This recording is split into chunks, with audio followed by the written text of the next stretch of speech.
오늘 본문에 보니까 3명의 사람이 등장을 합니다. 첫째는 다윗의 형 엘리압이 등장하고요. 그리고 사울과 그리고 다윗입니다. 지금 엘라 골짜기에서 이스라엘과 블레셋이 금방이라도 전쟁이 일어날 듯 같은 그런 위기 상황이 벌어지고 있습니다. 이때 하나님의 군대인 그 이스라엘을 모욕하고 골리앗 앞에서 당황하고 있을 때 다윗은 이러한 상황을 보고만 있을 수 없었습니다. 자, 이때 옆에 있던 장남인 형 엘리압이 분을 내며 말합니다. 동생 다윗아, 여기가 어딘데 너가 지키고 있는 양은 누구한테 맡겨놓고 여기에 왔느냐? 이 전쟁이 지금 장난인 줄 아느냐? 라고 동생에게 말을 합니다. 그래서 다윗은 사울에게 갑니다. 사울에게 갔더니 사울 역시 다윗에게 이렇게 이야기합니다. 저 골리앗 장군은 어렸을 때부터 용사였다. 너와 맞서 싸울 수가 없다. 너는 도저히 그를 이길 수가 없다. 그는 강자이지 않느냐. 도저히 싸울 수가 없으니 너는 이 전쟁터에서 너가 지키고 있는 그 양떼를 찾아 가거라 라고 이야기를 했습니다. 여러분, 오늘 제목이 무엇입니까?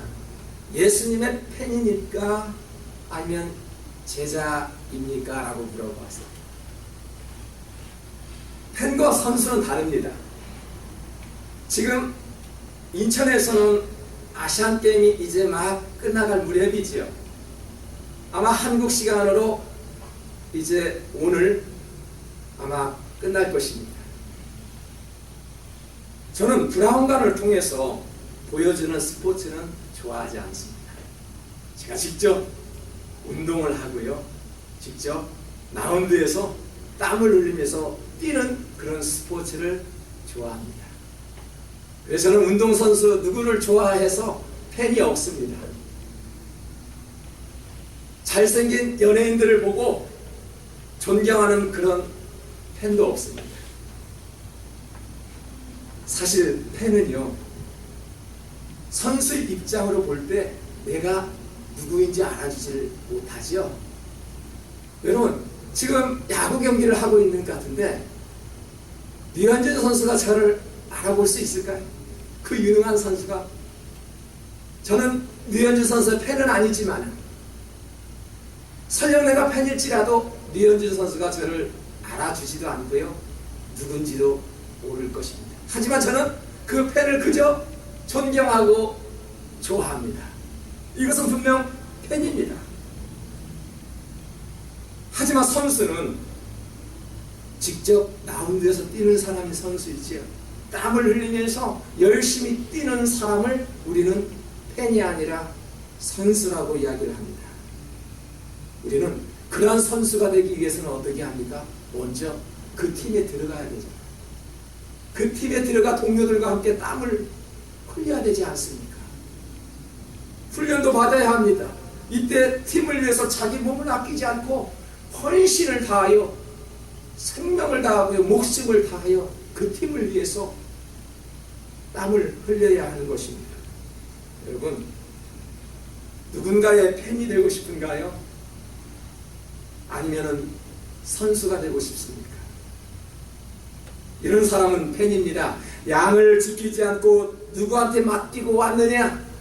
너는 이 전쟁에서 절대로 싸워 이길 수가 없다 라고 말한 엘리압은 분명히 장사인 것 같지만은 팬입니다. 그 골리앗은 어렸을 때부터 장사였구나. 너는 그 장군을 절대로 이길 수가 없구나. 너가 가서 지켜야 할 양떼나 지켜라 라고 말했던 사울은 장군이었던 것처럼 모습은 보였지만은 하나님만 바라보는 팬에 불과합니다. 너는 목동 출신이니 이 작은 체구를 가지고 전쟁을 한다고. 말도 안 되는 소리야. 이렇게 말했던 사울은 이스라엘에서 가장 강한 용사였던 것 같지만은 실전에 나가보았더니 그는 주님만 바라보는 펜에 불과했다는 것입니다. 그러나 34, 35절을 보면은 선수 한 명이 등장하지요. 어떤 선수인지 한번 보겠습니다. 다 같이 읽습니다. 주의 종이 아버지의 양을 지킬 때 사자나 곰이 와서 양떼의 새끼를 물어가면 내가 따라가서 그것을 치고 그 입에서 새끼를 건져내고 그것이 일어나 나를 해하고자 하면 내가 불승을 잡고 그것을 쳐 죽였나이다. 누구의 말입니까? 다윗이 한 말씀이지요. 다윗은 가장 낮은 곳에서 사람들이 안아주지 않는 곳에서 아무로 자기를 받아보며 받아주지 않는 그 낮은 자리에서 훈련을 쌓았던 것입니다. 그 양을 치는 순간에도 그 맡은 일에 충성을 다하여 아버지가 부탁했던 너는 가서 동생이니 양을 치라고 이야기했던 그 말씀에 순종하여서 그 양을 치는 순간에도 훈련을 했다라는 것입니다. 훌륭한 선수들 한번 보십시오. 지금 많은 선수들이 금메달을 목에 걸고 브라운관을 환하게 비치고 있습니다. 그 훌륭한 선수들을 보면은요, 남들이 알아주지 않는 곳에서 남들은 다 잠을 청할 때 자기는 새벽에도 일어나 야구 방망이를 들고 농구 볼을 들고 훈련한 그런 시간이 있었다는 것입니다. 그렇게 훈련된 용사였기에 거대한 용사 앞에서도 다윗은 기죽지 않았다는 것입니다. 이러한 용기가 어디에서 나왔을까? 그 갑옷도 입지 않은 채, 칼과 창도 들리지 않은 채, 투구도 쓰지 않은 채, 군화도 쓰지 않은 채 그 골리앗 장군을 이길 수 있었던 이유가 어디에 있었단 말입니까? 간단합니다. 하나님을 바라보는 팬이 아니라 하나님과 함께 뛰는 선수였기 때문에 그렇습니다. 다윗은 하나님과 동행하는 선수였습니다. 그저 바라만 보는 엘리압과 사울이 아니라 하나님과 함께 뛰는 선수였기 때문에 그는 지치지 않았습니다. 보잘것없는 그 재능을 사용했더니 하나님이 함께 하셨으므로 그 큰 위기를 물리칠 수 있었다는 것입니다. 모든 크리스찬들을 보십시오. 교회를 잘 다니면서 그리고 각종 모임에 열심히 참여하고 봉사한다면서 그들은 하나님이 함께 하실 것이라고 믿습니다. 열심히 교회를 다니고요, 열심히 각종 모임에 모든 행사에 잘 참석하면은 하나님이 함께 하실 것이다 라고 믿습니다. 저도 그렇게 가르쳐 왔습니다. 가르침을 받았습니다. 하지만 지금 와서 보니까 그것은 잘못된 가르침이었다는 것입니다. 무조건 교회만 다닌다고, 무조건 교회 행사에 잘 참여한다라고 나의 믿음이 성숙되지는 않는다는 것입니다. 우리는 예수님 사랑합니다, 찬양합니다, 감사합니다, 섬기겠습니다, 순종하겠습니다, 듣기 좋은 그런 달콤한 이야기들 많이 하지요. 그러나 위기 앞에서는 실천하지 않습니다. 사울이 그랬고 다윗의 형 엘리압이 그랬다는 것입니다. 믿음의 자리에 있는 사람들은요, 그 위기에 있을 때 본질이 나오게 되어 있지요. 어려울 때 함께한 자가 가장 좋은 친구라고 하지 않았습니까? 마찬가지입니다. 믿음도요, 가장 위기에 있을 때 함께하는 자가 그게 바로 진실한 믿음이 있는 자라는 것입니다. 이런 모습의 크리스찬들은 예수님의 팬에 불과합니다. 성경에 나오는 대표적인 예수님 팬 한 명을 제가 소개하겠습니다. 부자 청년을 기억하시죠? 이 청년은 계명을 잘 알고 있었습니다. 계명을 알고 어렸을 때부터 하나님의 율법을 지키며 부모를 순종하는 것도 알았고요, 헌금하는 것도 알았고요, 다른 사람을 섬기는 방법도 알았습니다. 어느 날 예수님을 만났습니다. 어떻게 하면 내가 영생을 얻을 수 있습니까? 라고 묻자 주님은 이렇게 말씀하셨습니다. 너가 지금까지 행동한 모든 것들을 내가 보니 참 잘했다.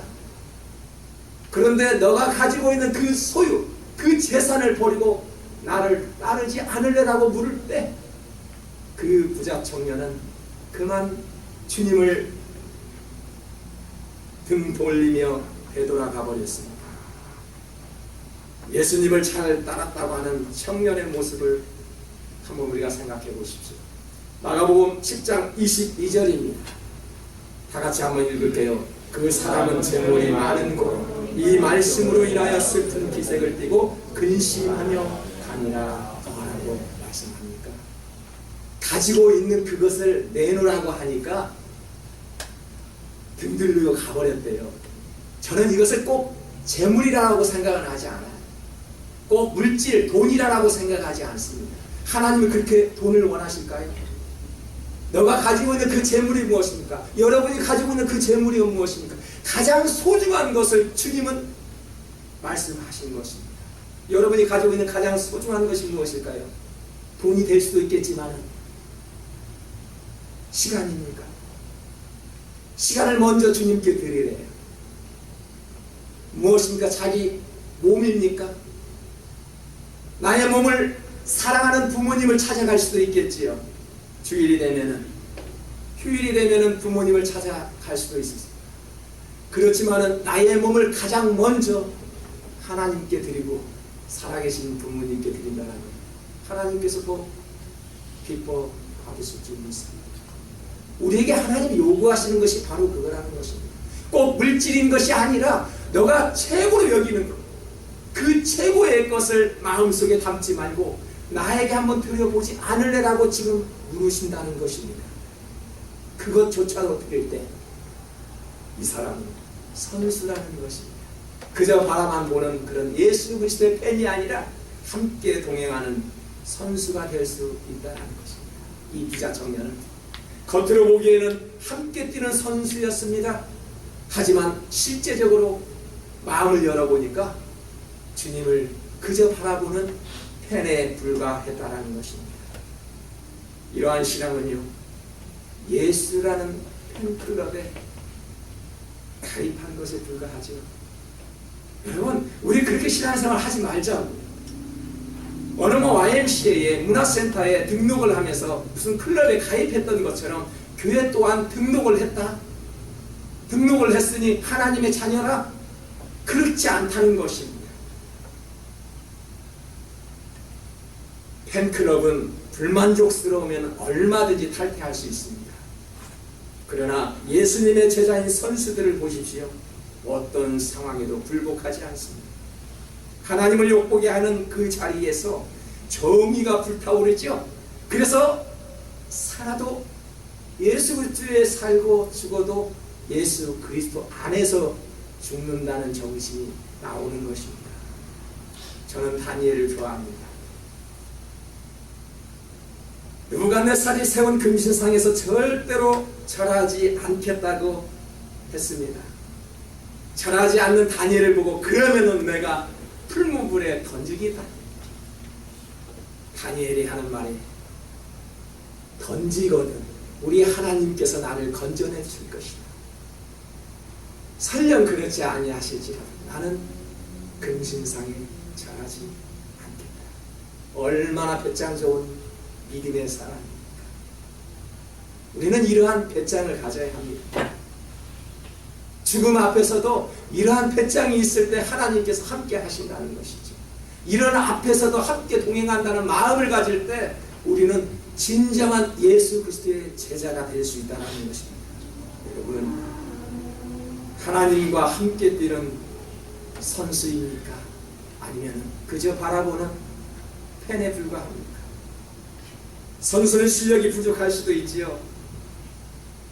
쉽게 지칠 수도 있습니다. 하지만 하나님이 함께 싸워주신다는 그 믿음으로 나아가는 것이 우리의 마음입니다. 하나님과 동행할 때 쓰러지고 넘어져도 낙심해도 괜찮습니다. 그때는 하나님이 함께 해주시기. 하지만 하나님을 바라보는 팬이 한번 되어보십시오. 그럴 때는 우리는 일어나지 못할 것입니다.